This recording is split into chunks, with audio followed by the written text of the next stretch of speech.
Hello viewers, আসসালামু আলাইকুম। আশা করি প্রত্যেকে অনেক অনেক ভালো আছে। আল্লাহর রহমতে আমি অনেক ভালো আছি। যারা নতুন ভোটার হবেন, গত 20 তারিখ থেকে বাড়ি বাড়ি গিয়ে ভোটার হালনাগাদ শুরু হয়ে গিয়েছে। যারা এখন পর্যন্ত ভোটার হইতে পারেন নাই, তারা ভোটার হবেন। কী কী কাগজপত্র লাগবে আজকে আমি সেই বিষয়ে আপনাদেরকে খুব ধারণা দেওয়ার চেষ্টা করবো। কথা না বাড়িয়ে আপনারা যদি এখন আমার চ্যানেলে নতুন হতে হন, অবশ্যই চ্যানেল সাবস্ক্রাইব করবেন। চলুন আমরা কাজে চলে যাই। এখানে একটা প্রজ্ঞাপন দেখানো হচ্ছে, যেটা এই যে ভোটার তালিকা হালনাগাদ 2025 ভোটার হওয়ার জন্য যা প্রয়োজন, যা কাগজপাতি দরকার, যাদের জন্ম তারিখ 1/1/2008 বা তার পূর্বে, তারাই ভোটার হতে পারবেন। সেক্ষেত্রে আপনাদের প্রয়োজন হবে জন্ম সনদের অনলাইন এর ফটোকপি 1 কপি।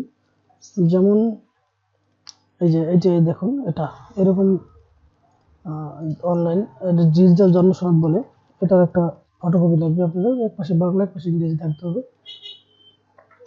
দ্বিতীয়ত হচ্ছে আপনাদের প্রয়োজন হবে পিতামাতার এনআইডি কার্ডের ফটোকপি। যদি পিতামাতার মৃত্যু হয়, সেক্ষেত্রে নিকটাত্মীয় বলতে যে আপনার চাচা চাচি বা বড় ভাই বোন যারা আছে, তাদের ফটোকপি, আইডি কার্ডের ফটোকপি লাগবে।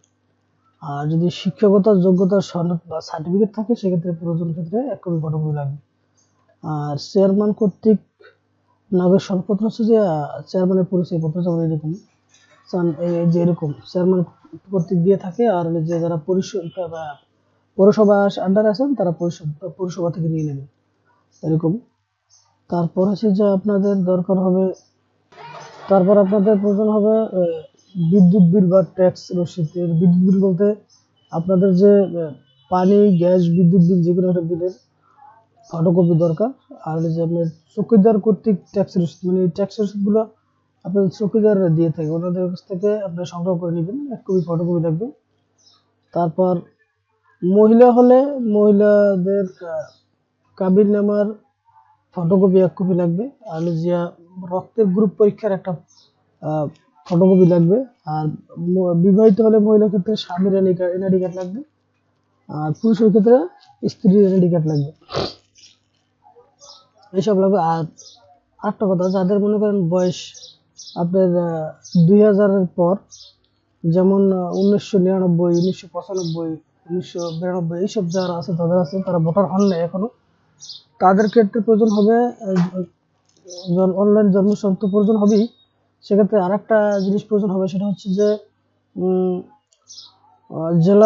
জেলাধীন যে সিভিল সার্জনের কার্যালয় আছে, ওখান থেকে আপনার আঙ্গুলের ফিঙ্গার চেক করে নিয়ে আসতে হবে। যদি আপনার ফিঙ্গার চেক করার নট ফাউন্ড দেখা আসে, সেক্ষেত্রে আপনাকে ওনারা একটা পারমিশন কাগজ দেবে, সেটা নিয়ে আপনি ভোটার করতে পারবেন। এইগুলো সম্পূর্ণ বিষয়। আপনার যদি ভিডিওটা ভালো লেগে থাকে, অবশ্যই চ্যানেলটা সাবস্ক্রাইব করবেন। ধন্যবাদ, সবাই ভালো থাকবেন।